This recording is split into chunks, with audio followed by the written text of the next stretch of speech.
Ho Chi Minh City, formerly known as Saigon, is located in the southeastern portion of Vietnam, near the South China Sea, south of the Mekong River Delta.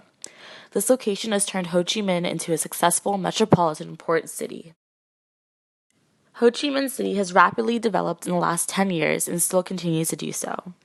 While infrastructure is lacking in some areas, the number of informal settlements is low and comprised of mostly migrant construction workers, aiding in the development of the city.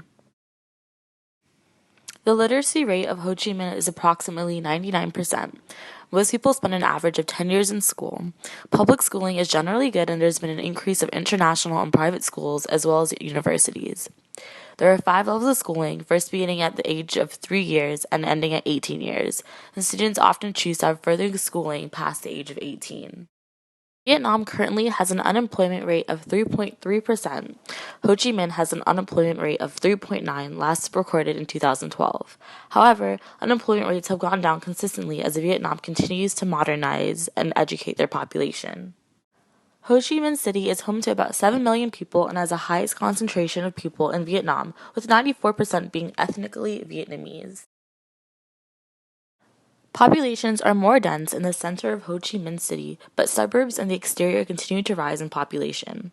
Ho Chi Minh's largest outside minority is from China, and there has been a steady influx of people as the economy of Ho Chi Minh continues to grow and tourism expands. Ho Chi Minh City is a city on the rise, moving forward in its economic endeavors and keeping up in its reputation as a modern port.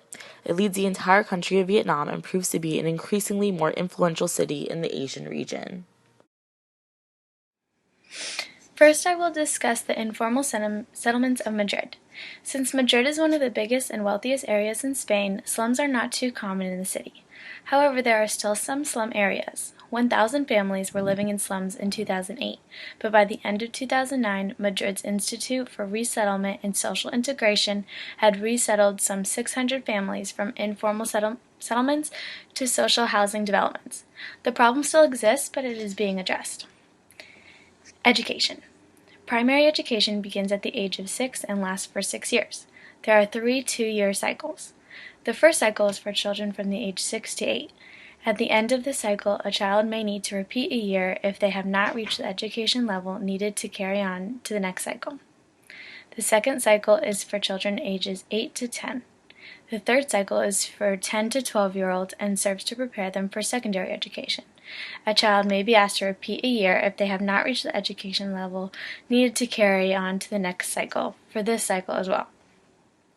The primary curriculum includes natural and social sciences, the Spanish language and literature, mathematics, physical education, and plastic and visual arts, foreign language, and optional Catholic religion. Unemployment. Madrid has the highest employment rate in Spain. The unemployment rate of Madrid is 18%, while the rest of Spain is 23.7%. Population trends. There are about 3.3 million people living in Madrid as of 2014.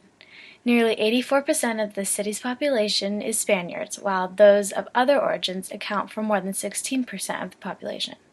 Madrid's population growth has been fairly stable in the past few years at just 1.4%, only slightly above the national average of 1.2%.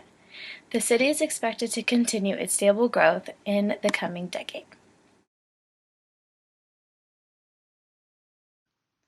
Lebanese public policies have never addressed slums and their dwellers, despite a reasonable number of studies dedicated to the issue. Laissez-faire has been the rule. Public initiatives to intervene in slum areas tend to depend on specific individuals rather than actual institutional visions, and remain punctual and limited.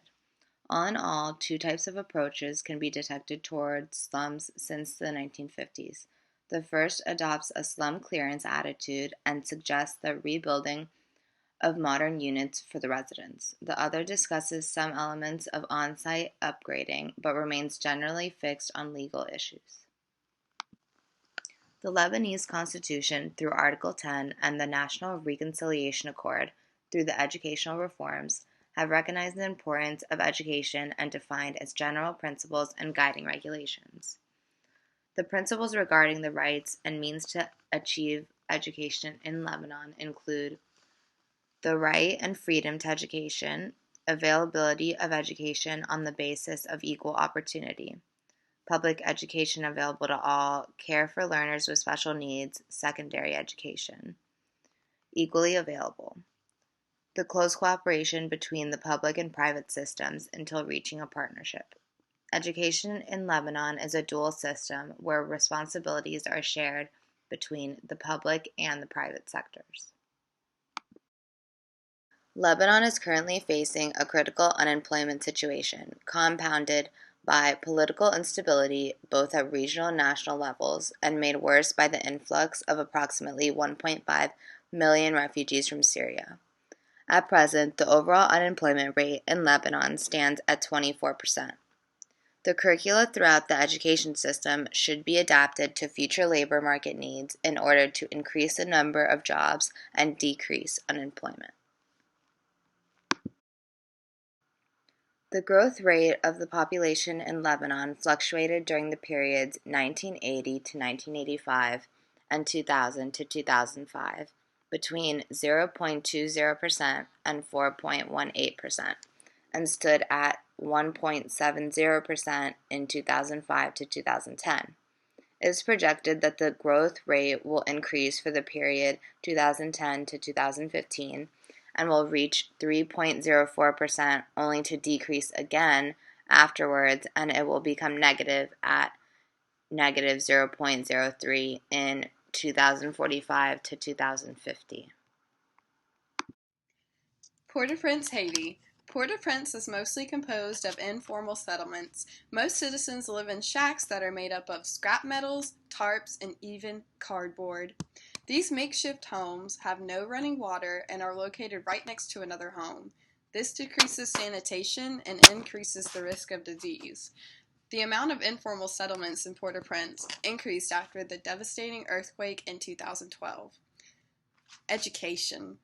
Only 77% of people in Port-au-Prince have obtained primary school level education.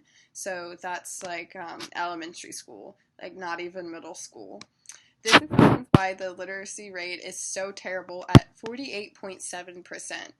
A lot of education in Port-au-Prince is provided through religious or charitable organizations. The government cannot afford to have proper health care or an education system. And one of the problems with Port-au-Prince education is a lot of the students there, they don't get proper nutrition, so that prevents them from learning like whatsoever. Because if your brain doesn't, get the nutrients it needs to be developed, then you can't learn anything. I worked with a school in Port-au-Prince, and one of the main things that they tried to do to improve their education was feed their students, because without nutrition, there's not even a point of trying to teach them.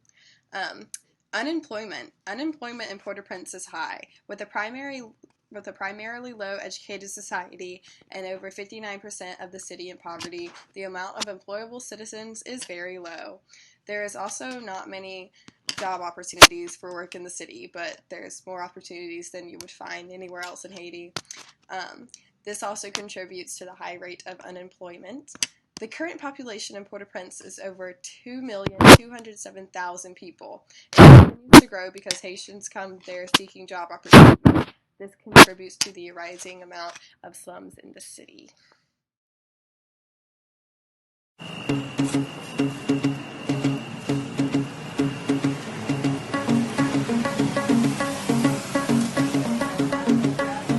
It's one wicked